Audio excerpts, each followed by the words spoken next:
Praise the lord, హల్లెలూయా. మన ప్రభు అయిన యేసుక్రీస్తు నామములో ఈ ఉదయకాల సమయంలో యేసయ్య ప్రేమ గల మాటలతో మిమ్మల్ని ఆదరించడానికి, మిమ్మల్ని ఆశీర్వదించడానికి, మీ ముందుకు రావడానికి ప్రభు ఇచ్చిన శ్రేష్టమైన కృపకే సమస్త ఘనత, మహిమ, ప్రభావములు కలుగునుగాక. ఈరోజంతా ప్రభు కృపలో మీరు, మీ కుటుంబాలు ఆశీర్వాదకరంగా ఉండాలని మీ క్షేమాన్ని కోరిన మీ దైవ సేవకుడిగా 2వ సమయంలో రాసిన గ్రంథం 7వ అధ్యాయము 29వ వాక్యంలో భక్తుడైన దావీదు తన కుటుంబాన్ని ఆశీర్వదించుకుంటున్నటువంటి విధానాన్ని మనం చూస్తూ ఉన్నాం.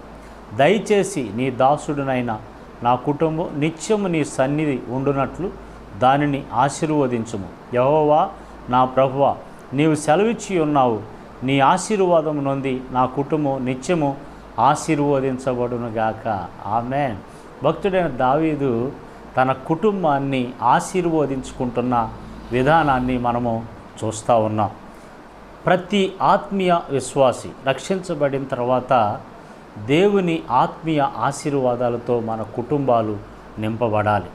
మన ఇంటిని ఆశీర్వదించుకునే తీరులో మన ఇంటికి ఆశీర్వాదకరమైనటువంటి ఆత్మీయ జీవితాన్ని మనము కలిగి జీవించాలి. భక్తుడైన దావీదు అదే, నీ ఆశీర్వాదము నొందిన నా కుటుంబం నిత్యము నీ సన్నిధిని ఆశీర్వదించబడాలని, ఆయన కుటుంబాన్ని నిత్యము దేవుని సన్నిధిలో ఆశీర్వదించబడాలని కోరుకుంటా ఉన్నాడు. ఈరోజు నీ కుటుంబం నీవు ఆశీర్వదించే స్థితిలో నీవు ఉన్నావా?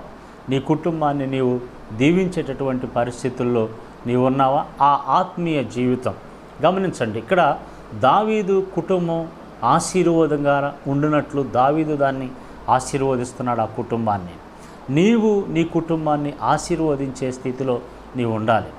సౌలు కుటుంబం దావీదు కుటుంబాన్ని ఆలోచన చేస్తే సౌలు కుటుంబం అంతకంతకు నేరశల్యను, దావీదు కుటుంబం అంతకంతకు వర్ధిల్లును అనేటటువంటి మాటను మనం చూస్తూ ఉన్నాం.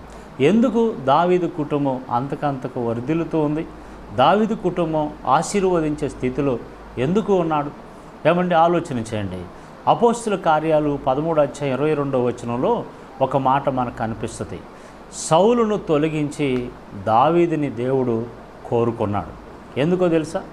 దావీదు దేవుడిస్తున్న సాక్ష్యం, నా ఇష్టానుసారుడు, నా ఉద్దేశాలన్నీ నెరవేర్చువాడు అని అంటాడు. అంటే దేవునికి ఇష్టానుసారుడు, దేవుని ఉద్దేశాలు నెరవేర్చేవాడు. నీ కుటుంబం ఆశీర్వదించబడాలి. దావీదు దేవునికి ఇష్టానుసారుగా ఉన్నాడు. అదేవిధంగా దావీదు దేవుని ఉద్దేశాలు నెరవేర్చేవాడుగా ఉన్నాడు. సౌలు దేవుడి ఇష్టం కాదు, అతని ఇష్టాన్ని చూసుకున్నాడు. సౌలు దేవుని ఉద్దేశాలు, దేవుని చిత్తం కాదు, అతని మనసులో అతనికి తోచింది చేసి దాన్ని దేవుని ఇష్టంగా మలుచుకోవాలని ప్రయత్నం చేసి చివరికి నీరసెళ్ళిపోయి కుటుంబాన్ని ఒక శపితమైన అనుభవంలోనికి తీసుకొని వెళ్ళాడు.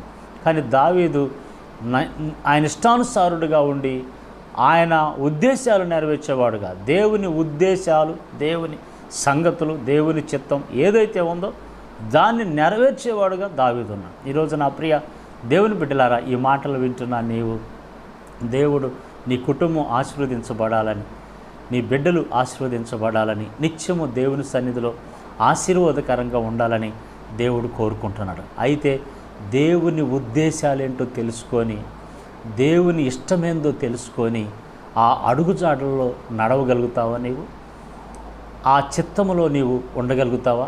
అలాగైతే నీ కుటుంబాన్ని ఆశీర్వదించే స్థితిలో నీవు ఉంటావు. నేను దేవుని ఇష్టాన్ని నెరవేరుస్తున్నా, దేవుని ఉద్దేశాల ప్రకారంగా నేను నడుచుకుంటున్నా కాబట్టి నా దేవుడు నా కుటుంబాన్ని ఆశీర్వదిస్తాడు, నా కుటుంబం నిత్యం ఆశీర్వాదకరంగా ఉండునుగాక.